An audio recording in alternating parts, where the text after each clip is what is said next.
अगर हम बात करें इस क्वेश्चन की जो कि नीट 2024 में T3 सेट में आया है, क्वेश्चन नंबर 29, जो कि मैग्नेटिक फील्ड से है भाई। ये क्वेश्चन काफी आसान है और क्लास नोट से आए हैं जो हम कराते हैं यहाँ पे। क्या बोल रहा है, किसी भी यूनिफॉर्म मैग्नेटिक फील्ड में जिसकी वैल्यू ये है, ये बी दे रखा है, एक मैग्नेटिक नीडल को रखा हुआ है और 20 ऑसिलेशन कंप्लीट कर रहा है 5 सेकंड में। ठीक है, तो क्या समझे, तो फ्रीक्वेंसी कितनी होगी, number of oscillation per unit time, मतलब 20/5 करेंगे तो फ्रीक्वेंसी आ जाएगा। और टाइम पीरियड पता है आपको, टाइम पीरियड 1 फ्रीक्वेंसी होता है, तो 1/4 सेकंड जो है वो टाइम पीरियड की वैल्यू आ गई। और बोल रहा है moment of inertia of needle is, moment of inertia I की वैल्यू दे रखी है 9.8 × 10⁻⁻6 and the magnitude of magnetic moment M की वैल्यू जो है x × 10⁻⁻5 दे रखा है और मैग्नेटिक फील्ड बी दे रखा है b = 0.049 टेस्ला।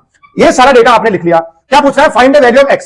मैं आपको एक चीज बताता हूं, आपने पढ़ा होगा moment of inertia magnetic moment और टाइम पीरियड में रिलेशन जो होता है वो टाइम पीरियड इक्वल टू होता है 2π√I/mb। बस अगर यहां से मुझे m की वैल्यू आ गई तो m की वैल्यू मैं ये रख दूंगा x × 10⁻⁻5, तो आंसर आ जाएगा। देखो सारी वैल्यू दे रखी है, इसको पुट करना है। m की वैल्यू क्या आ जाएगी यहां से, m = आ जाएगा 4π² I/t² × b। बस सब वैल्यू रख दो इसमें। m की वैल्यू रख देंगे कितनी है, x × 10⁻�5 = 4π² के टर्म में मुझे आंसर चाहिए, सबकी वैल्यू पाई के स्क्वायर के टर्म में है, इनटू i की वैल्यू दे रखी है 9.8 × 10⁻�6 डिवाइडेड बाय, और t दे रखा है 1/16 इनटू b की वैल्यू दे रखी है 0.049। भाई अगर आप इन वैल्यू को सॉल्यूशन तो आप कर सकते हैं ना, यहां से x की वैल्यू जो आएगी 1280 π² आंसर आने वाला है।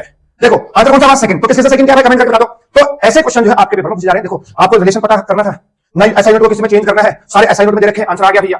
तो इस तरीके से आपने पढ़ना होता है नीट के एग्जाम में, है नहीं? तो सिंपल से वैल्यू पुट करो, आंसर। तो बहुत सारे क्वेश्चन तो ऐसे कम से कम 30 क्वेश्चन जो है इजी लेवल के, मतलब 80% टोटल में से। तो भाई देख लो, ठीक है, आगे और कर रहे हैं क्वेश्चन को।